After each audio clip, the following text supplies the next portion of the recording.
technical difficulties. We are going to have to do a second try. Senator, I apologize. I was okay.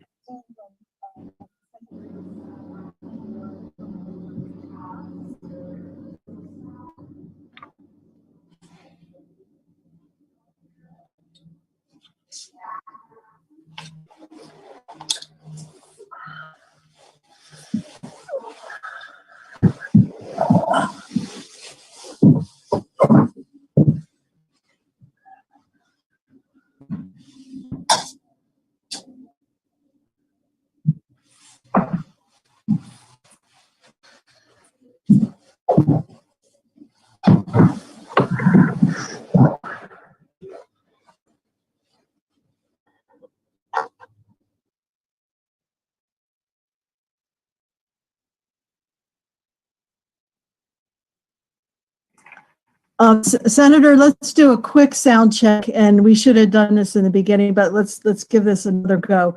I'm going to bring you.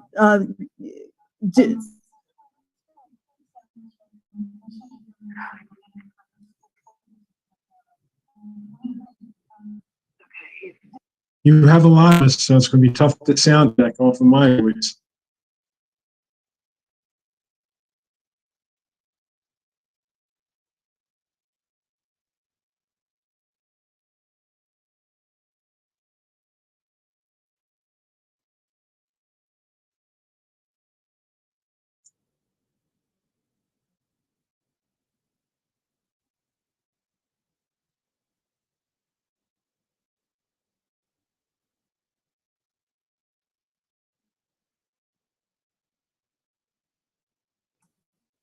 Senator, we're good to go. Okay. Well, listen, again, I am thrilled to be part of this caucus on disability issues with the Council on the Disabled. I want to thank everyone that's on this call. It is truly a bipartisan effort. Republicans, Democrats, Independents, we all do care about the special needs community. Sometimes their issues get forgotten or get put on the back burner. We were doing hearings on New Jersey Transit. We talked about buses. We talked about trains, but we didn't talk about our transit until we started raising the issue. So more like, you can't forget these people.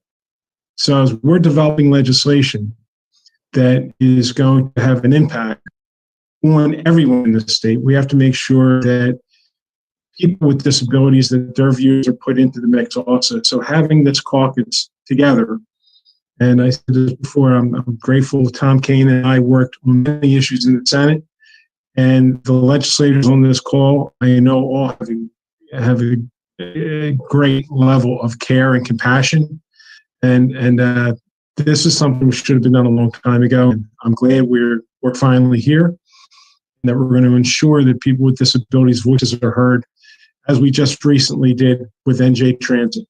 So for the paratransit contract, where we actually worked with the ARC and got some really good legislation done.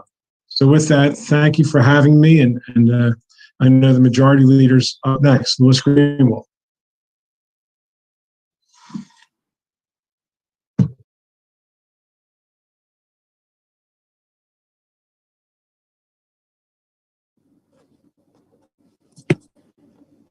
Everyone, thank you. I'm very honored to have been asked to be one of the founding members of this caucus. I've learned so much from my friends, like Steve Sweeney, and my friends who have family members who've struggled with disabilities. And I've been inspired by their love and passion, but I've also been touched by their struggles. And as I chaired the budget committee for a little over 10 years, during that cycle, every year we faced the challenges with the New Jersey budget. We would hear the cause and the need for home health care aides, for funding for education, questions around how we deinstitutionalize people and help them return into the community, the impact on healthcare and the disparity of residents with disabilities and how it might affect their health care and see them with a higher level of health cost and needs that maybe go unhidden or unnoticed until the time of the budget. And it was impressed upon me that in a state of 9 million people, 2.2 million New Jersey residents suffer from some form of disability or not. And I think what excites me about this caucus is, one, serving with my friends, but also in a bipartisan fashion, to be able to build towards the budget process and understand how public policy that we do not only impacts the resident, but also impacts their families, and build maybe towards a budget process so that when we hit budget season, we're not reacting to the needs of the community, but more importantly, we're building on an annual basis public policy that really has an ongoing impact in a positive way for these 2.2 million residents of one degree or another that fight a disability, make their lives easier, make their families easier, help them to be productive members of society, which is what they desire and what their families desire, through employment, through access to healthcare, education to support them in their employment needs, and ultimately to improve their quality of life. So I'm very honored to be on this on the Zoom call. I'm very honored to be one of the founding members of the caucus. I truly cherish that you would have thought of us this way, and I'm excited to work with my colleagues. And thank you all for having me.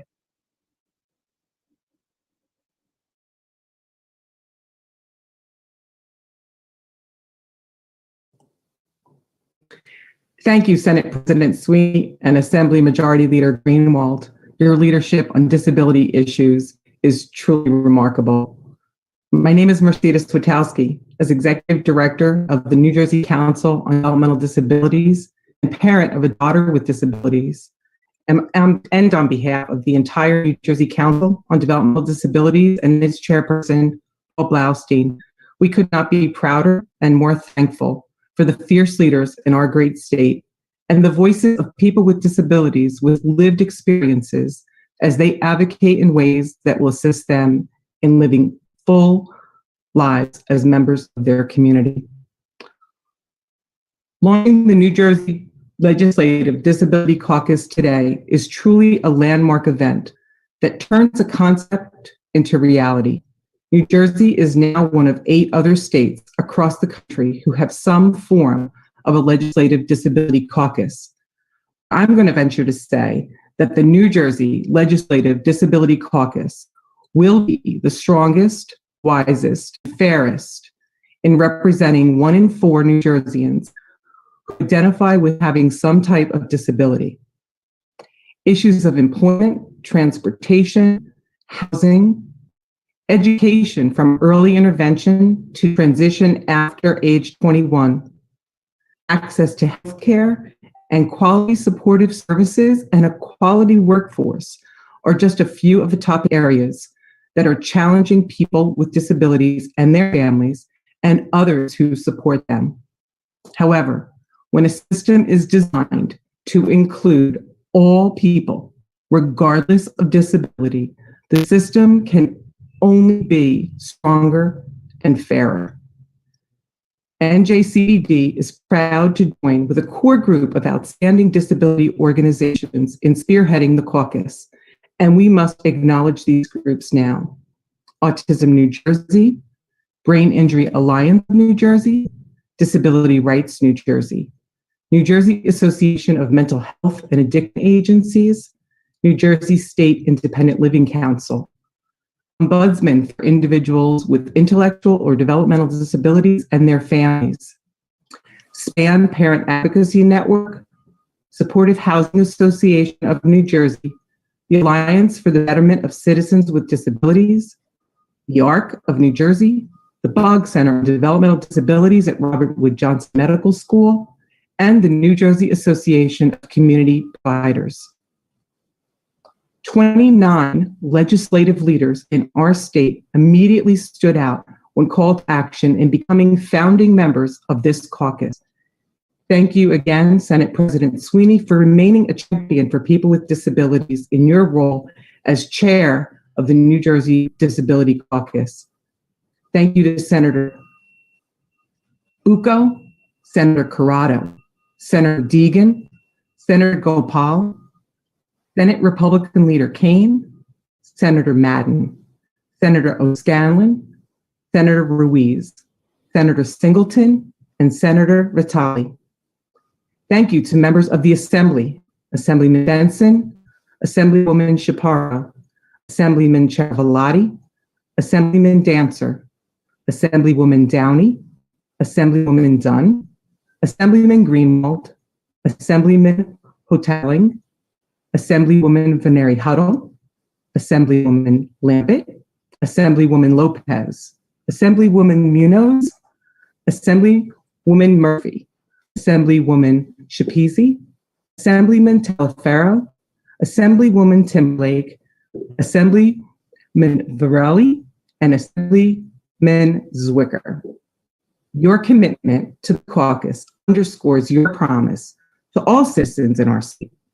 We celebrate today because we know that including all New Jersey citizens in our communities, our actions, and our purpose makes New Jersey stronger and fairer for everyone. It was very challenging today to limit the number of willing speakers at this kickoff event, but we know that the work in the years ahead will include all your voices, contributions, and recommendations as we identify and remove barriers and advance public policies that include people with disabilities. So please join me in welcoming the first set of advocate speakers, Kevin Nunez, Donald Campbell, and Brian Kulas. Hi, everyone. Good afternoon. Today is a historic day for people and families in New Jersey, not only for people with disabilities, but across the entire state of New Jersey. This Disability Caucus allows people and families to be proactive with their legislators instead of reactive. This will give New Jersey a great opportunity to step forward on the national level. One of the ways we can do this is by creating opportunities and chances for equal and competitive employment for people and families affected by disabilities. It has been proven that when someone has equal, competitive, fulfilling work, they're happier and more productive members of society. In this COVID-19 world, we all have to come together to rebuild this fractured economy. We have a chance here to create positive and great system change. The question is, are we in New Jersey up for the challenge? It is no coincidence that this year marks the 30th anniversary of the Americans with Disabilities Act. We are at a precipice to bring forth great change with employment and other such activities. So thank you, Senator Sweeney and other members of the legislature for giving our families and people with disabilities a voice when it comes to talking with our elected officials. Thank you all for your time and have a great day. On to the next speaker.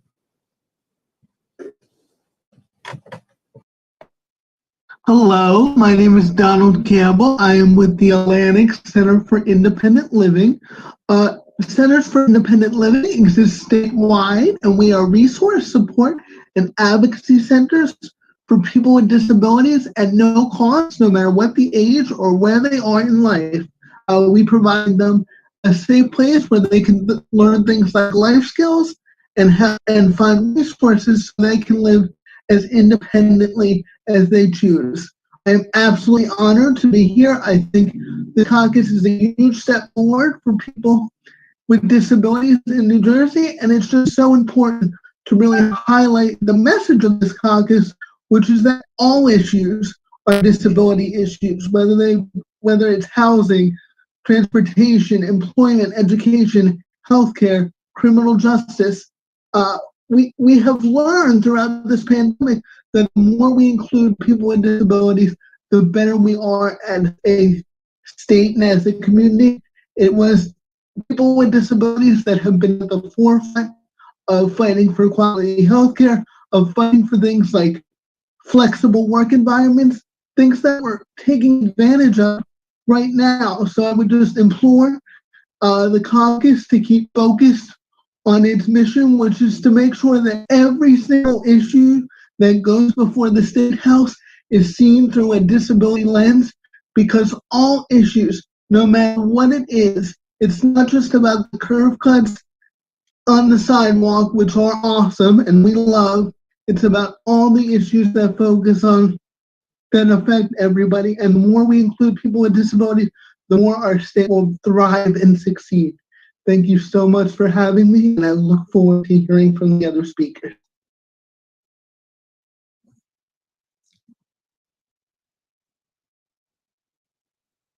Good afternoon, everyone. My name is Brian Kulas, and I'm from the Supported Housing Association, which is a networking organization that helps many organizations be able to provide information, share information, and also the Supported Housing Association works with our legislators to help, organize legislation to help people with disabilities.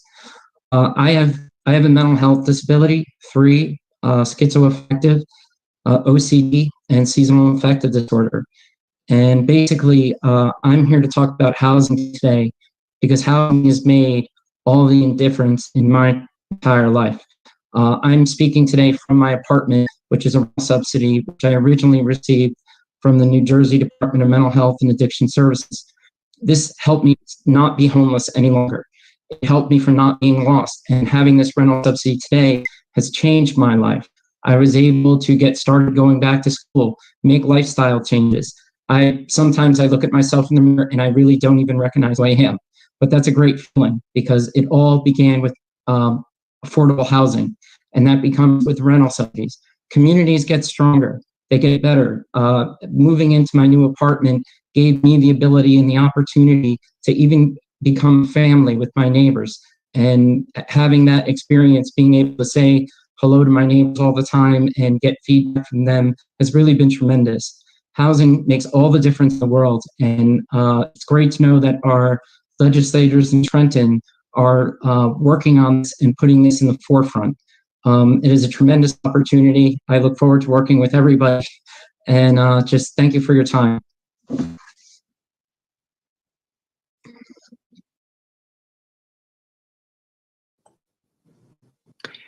Thank you, gentlemen, for sharing your important messages and your stories with us today. Please allow me to now introduce Senator Kean, Assemblyman Murphy, Senator Bucco, and Assemblyman Benson. Good afternoon. I'm excited to join with the incredible agencies and organizations who are on this call today, as well as with my colleagues in the Senate and the General Assembly for the formation of the New Jersey Legislative Disability Caucus. I believe this is a great day, not just for the disability community, but for all of New Jersey. What we're announcing today demonstrates a clear commitment from the legislature to work together in a bipartisan manner. And there's been no greater leader on issues of importance to this community than Steve Sweeney has been his entire tenure in the legislature. And it's an honor to have joined him in the past as well as in the future on so many, and in solving so many issues impacting this community. I look forward to working together with him and partnering with him in this regard going forward to ensure that all of our state policies are more thoughtful, are more inclusive, and supportive of the needs of individuals with disabilities and their families. A few years ago, when we worked together to stop Return Home New Jersey, we realized just how effective we could be when we joined forces. And frankly, I think that most of us would agree that announcing what we are announcing today is long overdue. The current public health emergency has really driven home the desperate need for this collaborative effort. Many of the individuals and families found themselves suddenly cut off from critical resources, services, and care during COVID lockdowns, and with little guidance or support from the state. Many of our group homes and other residential facilities found themselves lacking sufficient staff and sufficient resources, again, with little insight and guidance from the state, while families work together to make sure that the loved ones are safe. We've also heard concerns that triage policies at hospitals during this pandemic result in people with disabilities being denied access to life-saving treatment for care. And it's something we should not tolerate and we need to fix. And it's also clear that we need to expand the role of the Ombudsman to serve the people with all types of disabilities. And those are just a few of the issues that we've known over the last couple of months. We know there are many other long-standing concerns that still need to be addressed. And so while we have incredibly important work ahead of us, I'm thrilled that this caucus exists and the partnership exists within Trenton and non-Trenton to make sure that we have the strong advocacy necessary to get these important changes signed into law going forward. I look forward to working with all of you. Thank you.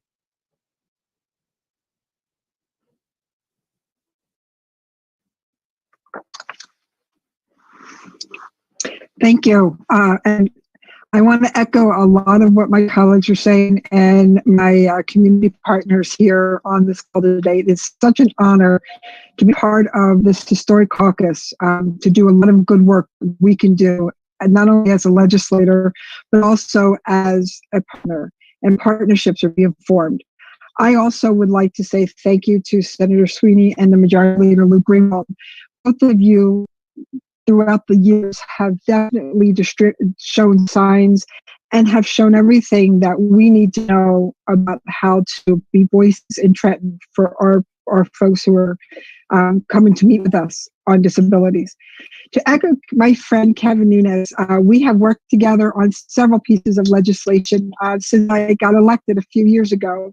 And it cannot be even more of a proud moment for myself to call him my friend, my constituent, but more importantly, a partner in this. And as we start talking about employment and we start talking about the value of having folks with disabilities work with us and actually contribute to the way we see things is such a pleasure that I cannot even express more heartily. This year is a year of historic events. We have been through everything this year that we could think of. We're closing down 2020 in a year that has made a lot of difference to many people's lives. We talk about equality. We talk about pandemic. We talk about health. We've talked about social justice. We've talked about vaccine importance. So as we move forward with this caucus, we cannot forget our folks who are there to contribute the same things that we are searching for, and that is equality. They need to be put on the same playing field that we are. They have families to support. They want to live independently. They don't take handouts, and they want to make sure that they are an equal partner in everything we do in the legislature. They want their voices to be heard, just like each and every one of us does. With that, I have to say thank you, and it's such a humble experience to be able to be part of this caucus. And it's great to know that the friends that I have dealt with for the last year are going to continue being partners with me in many aspects of legislation. Thank you so very much, and have a great day.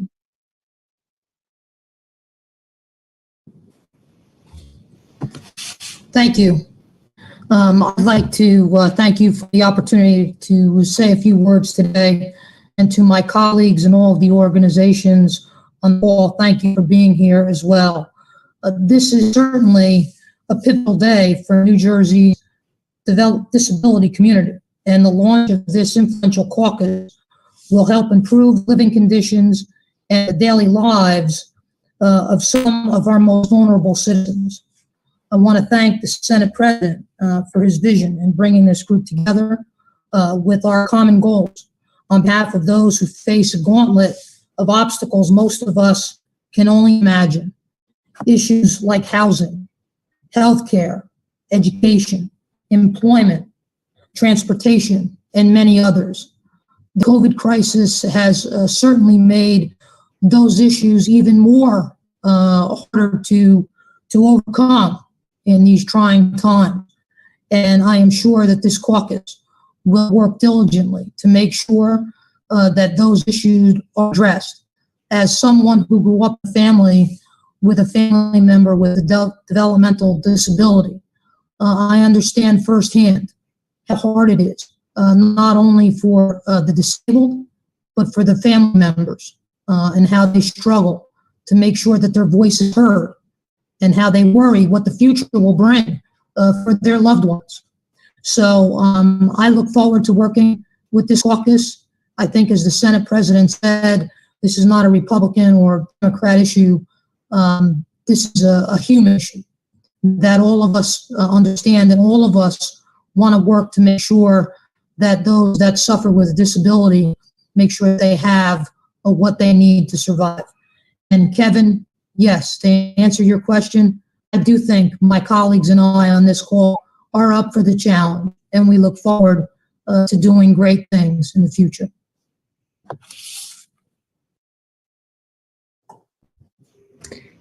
Thank you for your commitment and encouraging remarks. And now I am pleased to present 4 additional advocates.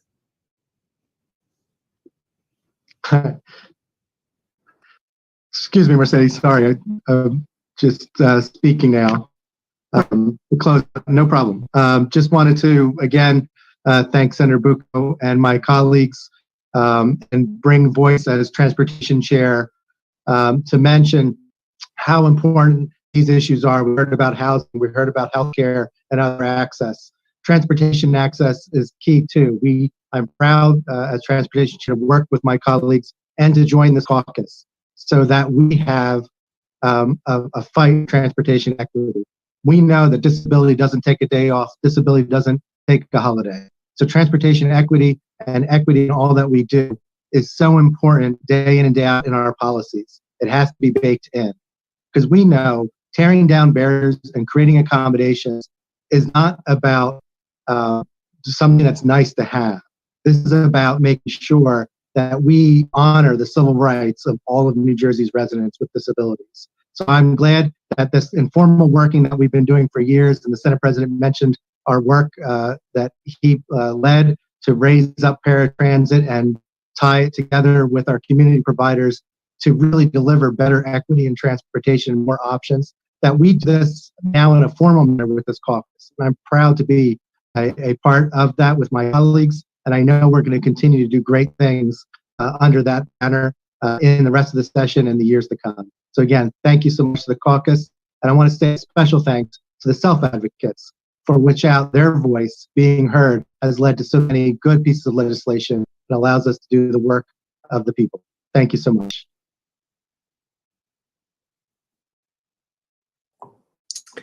Thank you for your commitment and the encouraging remarks of the members of our legislature. And now I'm pleased to present 4 additional advocates: Scott Pomann, Heather Sims, Sarah Aziz, and Neng Wang. Thank you very much. Good afternoon, everyone. My name is Scott Pomann. I'm a traumatic brain injury survivor of 3+ years, currently residing in Somerset County, specifically in the town of Somerville. I'm speaking today on behalf of the Council for the Head Injury Community, which is a part of the Brain Injury Alliance, New Jersey on the whole. I'm honored to be here. It's a little bit surreal, but I wanted to share a little bit of my personal story and relate to what's happening right now across society, expanding, giving a little bit of a personal touch, what Senator Kean had alluded to. So, like everybody else, to one extent or another, I've struggled to adjust to the astonishing changes over the past few months, almost a year now, actually, since the pandemic and subsequent measures have become part of our regular lives. However, I will say I've also been extremely fortunate in that the acute phase of my brain injury had already been well behind me by the time all of this began. The early portion of my recovery was very difficult psychologically on me, and had the current measures overlapped with the struggles I had to face at the time, I literally don't know how I would have been able to survive, because for the 18 months after my concussion, I struggled with suicidal thoughts, which is not something I had a problem prior to my brain injury. We hear about that with football players and athletes.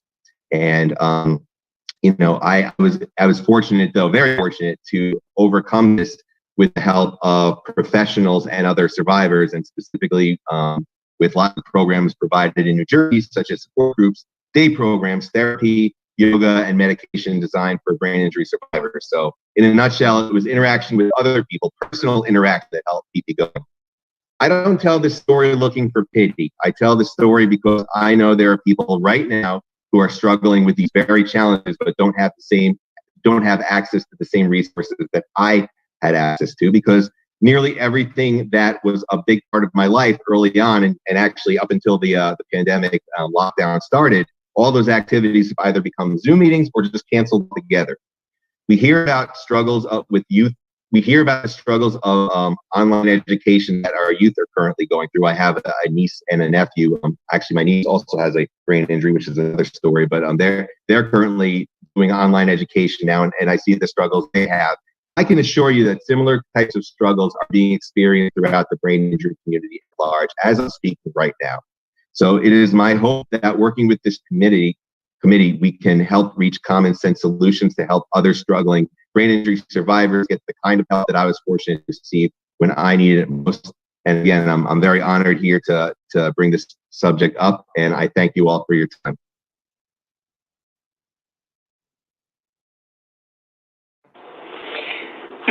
Hi, my name is Heather Sims. I'm the Deputy Director of Peer Advocacy and Community Initiatives Collaborative Support Programs of New Jersey, which is the peer statewide behavioral health agency.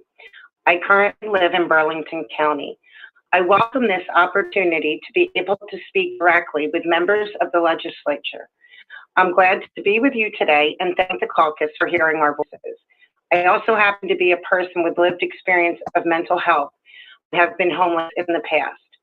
I was fortunate enough to have had the opportunity to benefit from supported housing services and mental health services. I also now work with the same peer-led agency that helped me in my path to recovery, and also being an active member of my community. As I've grown in my recovery, I now advocate for others and share their voices. This experience has driven my passion for assisting others with access to safe, decent, affordable housing, as well as opportunities for employment and programs that support health, safety, and quality life of others. I hope to share how these programs and public policies support community inclusion for all with a disability. These programs provide individuals with disabilities an opportunity to grow and live lives in their choice and community. I wanted to thank all the legislators for supporting the caucus and Senator Sweeney for your leadership. I look forward to working with you and this caucus in the future and hearing our voices. Thank you.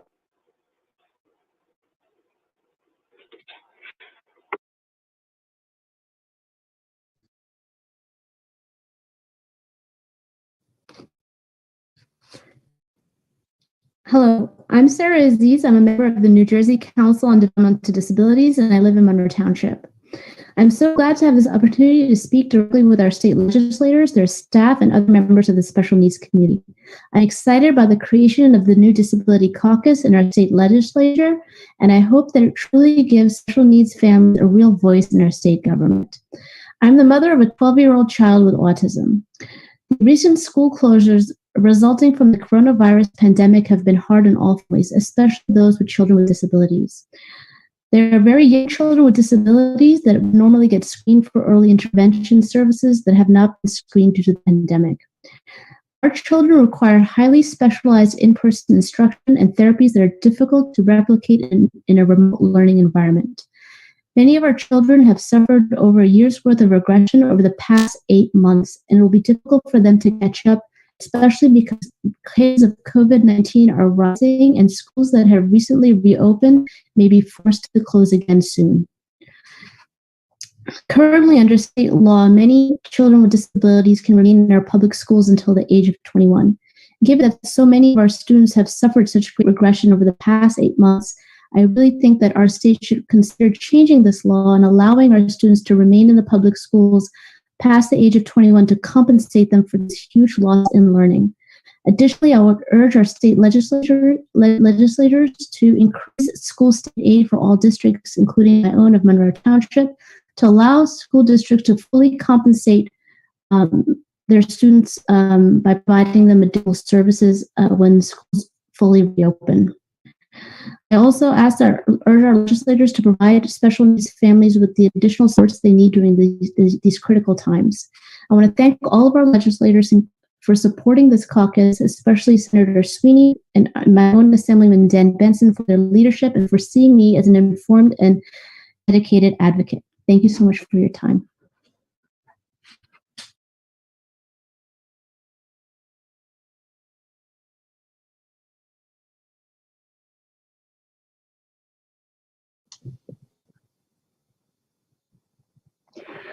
Hi, I am Nang Wang, a member of the Region 5 Family Support Planning Council.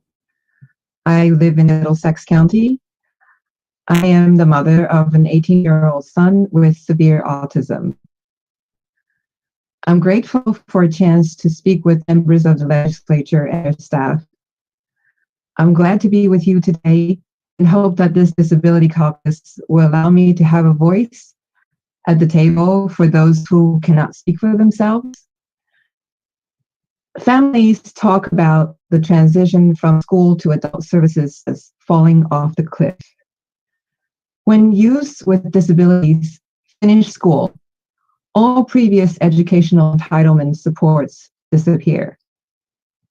Families need to be guided through the maze of adult services to understand and prepare their children for the challenges and opportunities ahead. This process takes time and resources, and all the pieces should be in place before students exit the school system. It is critical that they get help they need to be successful in the adult world. Thank you to all the legislators for supporting the Disability Caucus, especially Senator Sweeney, for your leadership. Thank you for your time.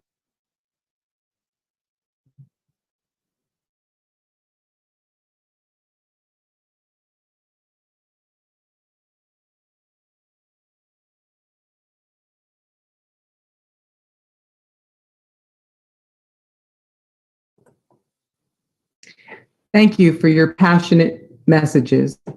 Next, please help me welcome Senator Gopal, Assemblywoman Huttle, Assemblywoman Lampitt.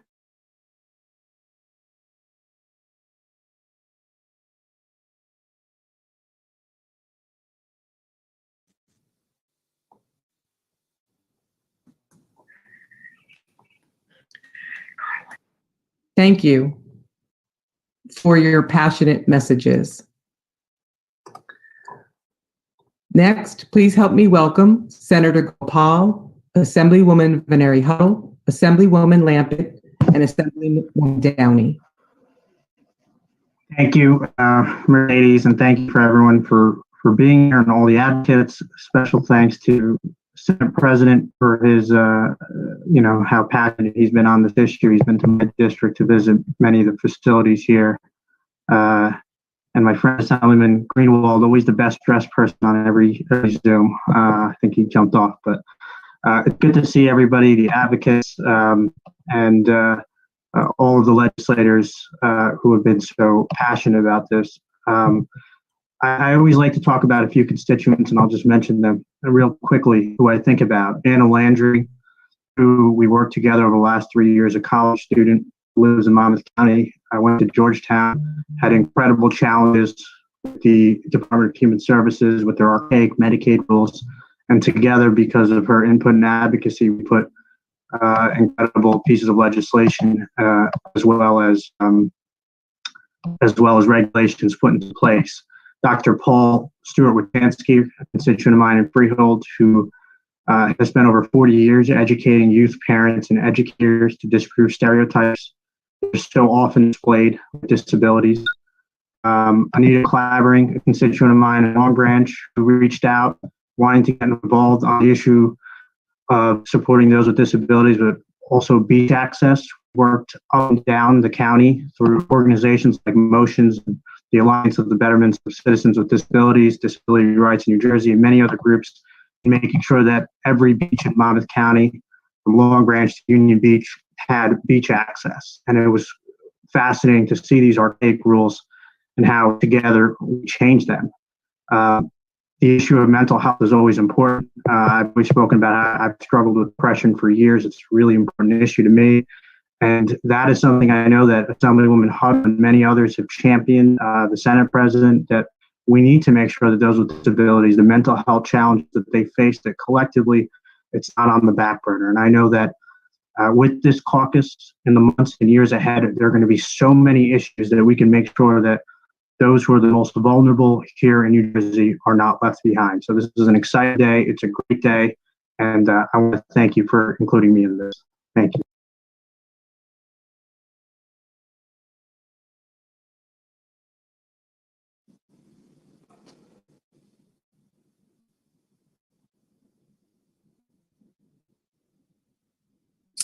Okay, got the go signal. Nice to see you, Vin. It's nice to see everybody. And I'm also proud to be on this new founding committee, the New Jersey Legislative Disability Caucus. I see so many familiar faces today. I've met many of you as my time as chair of the Human Services in the Assembly.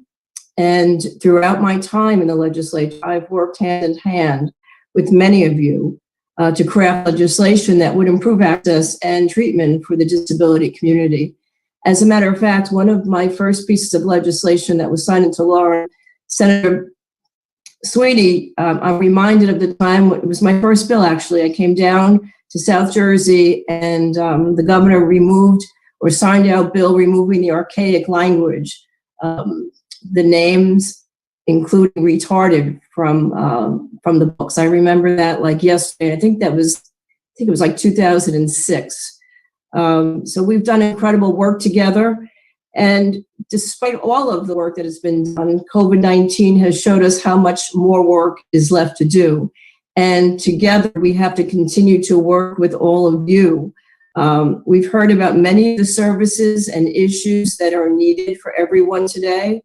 But there's no question that one of the most pressing issues facing the disability community is access to mental health services.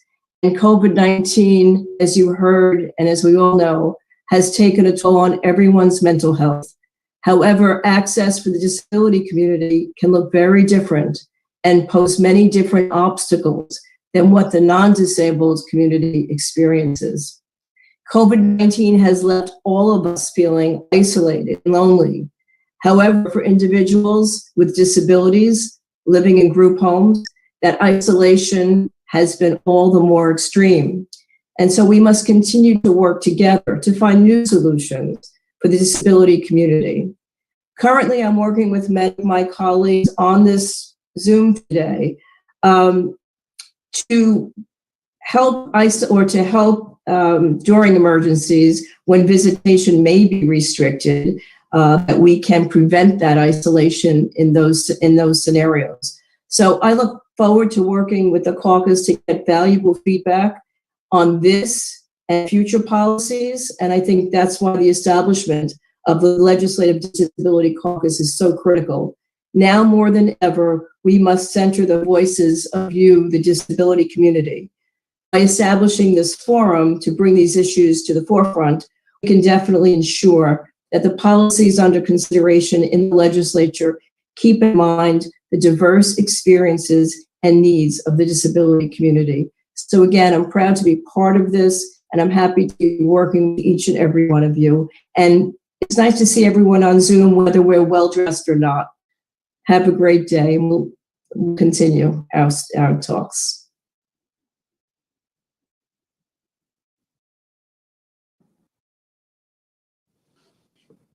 Hello, everybody. I am Assemblywoman Pamela, Lampitt, and I'm the chair of the Education Committee, and I am honored and privileged to be part of this groundbreaking caucus. And it's really great to see everybody. It's been it's been a wild how many months now? 8-9 months now, and it's truly has challenged each and every one of us. But it's really great to see a lot of familiar faces, and I'm just moved by everybody's stories. And I think that many times we legislate through our lives and the lives of the people who are around us. So let me just tell you a quick story, and then I'll talk about education. My niece was born premature. And early on, we didn't know what was really wrong. She did not get early intervention, and I'll talk about that later. She didn't get an early intervention. It wasn't until she was about 4 years old that she was diagnosed with cerebral palsy. Crazy in this day and time that it took that long. for her to get diagnosed. I'm very proud of my children and my children's friends because they didn't let Amber just sit in the corner. No, that wasn't what they accepted. What they wanted was her to be able to participate in everything that they were doing. But Amber's legs didn't work the same way. Amber's mind didn't work the same way. Amber didn't voice the same way that my children could voice. My children just didn't accept it. They kept on working with her. And her parents, my sister-in-law and brother-in-law, say today that Amber walks and speaks as well as she does because of the effort of my children and my children's friends. Now, many of us have those stories, but now with the role and responsibility of being a legislator and being the chair of education, I think about early intervention and the importance of it. It's not only important for able children, it's so important for the disabled child. So to determine early on whether or not, the diagnosis of autism or ADHD or severe learning disability, comprehension disability, there's so many educational components. The earliest the intervention can happen, the better the result can be for children. And I see Kevin nodding for me. Really, it's that focus that we need to give.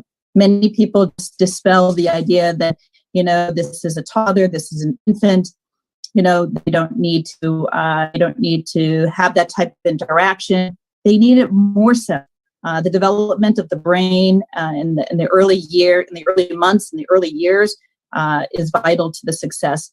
And for a child who may have some disabilities, to realize that their potential could be that much greater because of the efforts that we made.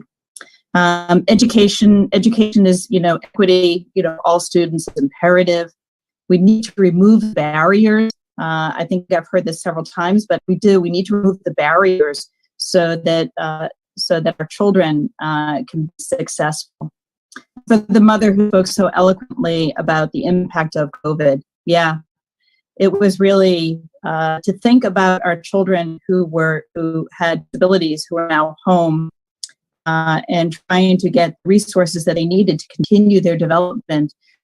So when we talk about learning loss or the loss of growth, we need to really focus separately on our disabled community because their learning loss is that much more glorified or elaborated or lifted up in terms of the ability. Their learning loss has really been impacted upon them and their families.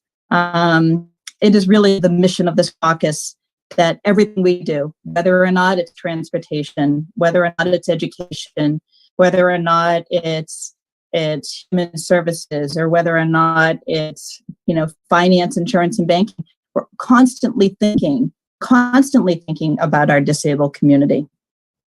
The mother also brought up the idea that what happens at the age of 21. I said that too. Bob Titus will tell you. I've been saying that for a while. Why do we think that children who are disabled are fully educated by the age of 21? Why? Who made that rule? We're legislators. We can change that rule. We need to fight. We need to fight Washington, D.C. We need to get the message down there that this age range needs to change for those who are disabled. We need to continue to support our disabled community, not sever our ties and our commitments at the age of 21. In the great words of my good friend, Speaker Joe Roberts, who is really one of the best advocates, along with Senator Sweeney, best advocates for the disabled community, he said, become an expert on something and do good. So I believe with this group of experts that you have culminated together, we are all going to do amazing things. So I'm honored, privileged. Thank you very much.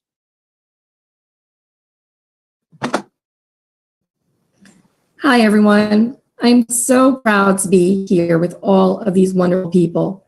Thank you to Senate President Sweeney for being the chair of this amazing committee. This bipartisan disability caucus is incredible. Honestly, you were right. This is way overdue, Senator Sweeney. It should have been done a long time ago, and I'm so happy that we're all here to be a part of this. As Chair of the Human Services Committee right now, I am so excited to be able to now work even more with the rest of my legislative colleagues here in the Senate and in the General Assembly. I know that we talk about like certain disabilities and we keep them separate. Now we realize more and more that really what was said, I think, by Donald Campbell, that all disability issues are everyone's issues or human issues. But you know what, even more important, every person with a disability is unique and their needs are unique. And we have to remember that. It's not one size fits all. This especially became clear during COVID, all of the issues everyone talked about, whether it be transportation, education, food, housing, all of those different issues, healthcare. But we really noticed it, I especially noticed it even more recently when I was working with our ombudsman for developmental intellectual disabilities, Paul Aronson, who's amazing. And I really commend him for all his hard work. With him and one other person in his office, they're incredible. We will expand that office. That is my goal, that I hope is all of our goal, to make sure that includes all disabilities. And I think he's up to the challenge. Kevin, just like we're up to the challenge of handling the legislation, I believe he's up to the challenge handling all of the disabilities. And we had an important hearing a few weeks ago on abuse and neglect in long-term care. Once again, it brought to my attention as well as to many people's attention. Everything that happens is not, again, limited to one group, because we have intellectual disabilities, we have developmental disabilities, we have physical disabilities, we have multi-disabilities, people who suffer from dual diagnosis, so they have mental health issues together with another disability, those who have with many, 3 or 4. That's, again, why it's so hard to really have one size fits all. And that's why, again, it's important to recognize there are self-advocates like the ones who are here, who are amazing people, who can speak for themselves, and there are many others who cannot speak for themselves at all. And we have to worry and be concerned about them as well, our most vulnerable. And on top of that, we need to remember to include the parents, to include the caregivers, the guardians, because they know best too, as well as the rest of these wonderful people at these organizations. So I want to thank you all, because coming together means everything. And I'm proud also to work with my 2 colleagues in District 11, Monmouth County, with Senator Gopal, and also my partner, Assemblyman Huttle. We've always wanted to make sure that we were more inclusive and worked with that community. And we will work with all of you to making this a better place in New Jersey and more inclusive New Jersey for everyone. They're going to be at the table. The disability community should be there sitting with all of us. And now you are. So thank you so much. And God bless everyone. Be safe. And let's get going. We have a lot of work to do.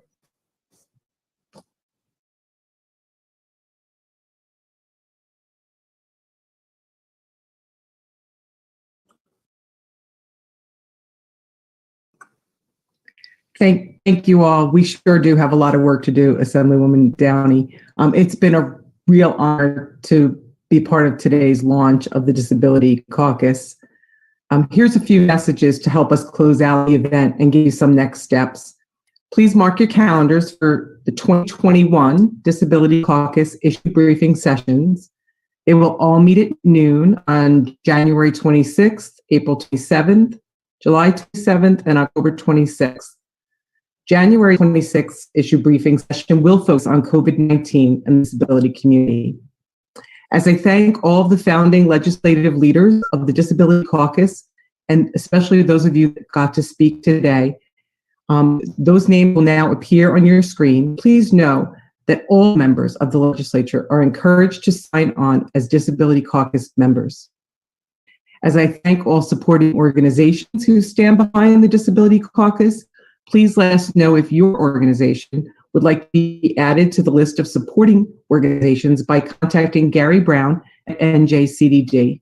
His contact information is available on your screen. Today would not be possible without all of our incredible speakers and those of you listening. I'd like to thank Barbara Coppins and Steve Gruslavic for remaining available to speak, and many magic hands behind the scenes who pulled this event together, especially Bob Titus and Gary Brown at NJCDD and Association Business Solutions. Thank you all. Stay well, and may today bring us together in ways that form a better tomorrow for everyone.